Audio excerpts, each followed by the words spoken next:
Le projet Wiki m'a apporté une autre dimension à ma pratique pédagogique, c'est-à-dire que ça a apporté un cadre plus souple dans ma pratique. Le fait de travailler sur des scénarios fait que on va être obligé d'avoir beaucoup plus d'imagination dans la création des contenus.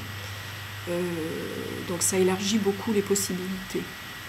Ce que je dirais également, c'est que l'utilisation d'autres outils, ça peut être aussi plus ludique. Travailler avec l'informatique, la photo, la vidéo, c'est plus ludique, mais je dirais que pour moi, le principal souci, ça a plutôt été de m'adapter à la technique. C'est-à-dire que, bon, à la base, j'étais pas mauvaise en informatique, mais j'avais pas forcément l'habitude de travailler avec la photo ou la vidéo, et donc j'ai dû vraiment m'adapter par rapport à ça.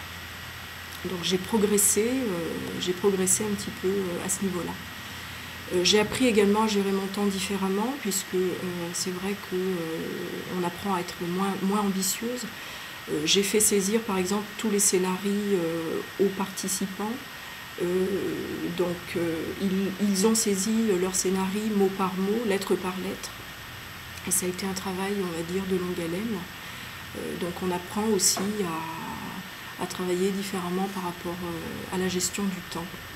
Et donc c'est vrai qu'on peut avoir l'impression de perdre son temps à un moment donné parce que c'est très long, mais eux capitalisent énormément de choses quand ils saisissent les scénarios.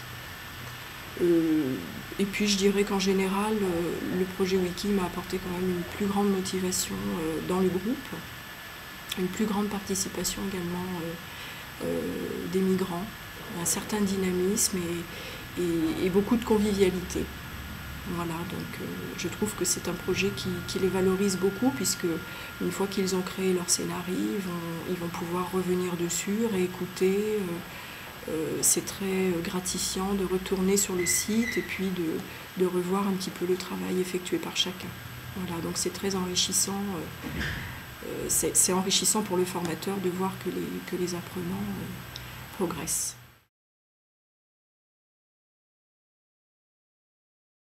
C'est un projet qui est très enrichissant en termes de connaissance des autres cultures, puisque dans la préparation des scénarios, les migrants ont beaucoup échangé sur les coutumes des pays respectifs, des cultures représentées dans le groupe.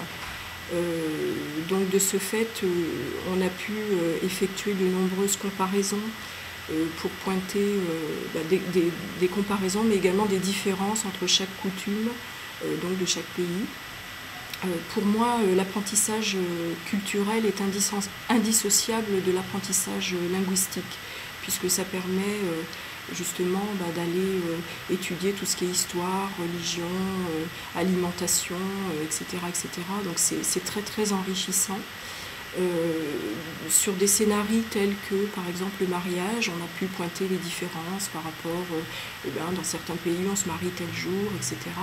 Et puis un autre scénario comme le pain par exemple a permis de pointer de nombreux points communs entre les différentes coutumes, puisque les femmes ont pointé un petit peu leurs différentes façons de faire le pain et se sont rendues compte finalement qu'elles faisaient pratiquement toutes le pain de la même façon, quoi. Donc voilà, donc c'est très enrichissant. Je trouve que le fait de travailler sur les coutumes de chaque pays, ça permet d'acquérir plus de tolérance au sein du groupe. Ça génère un certain respect, puisqu'il y a plus de connaissances, donc forcément il y a plus de respect, plus de tolérance. Et ça diminue la défensive par rapport à certains stéréotypes. Donc je trouve que c'est très, très positif à ce niveau-là.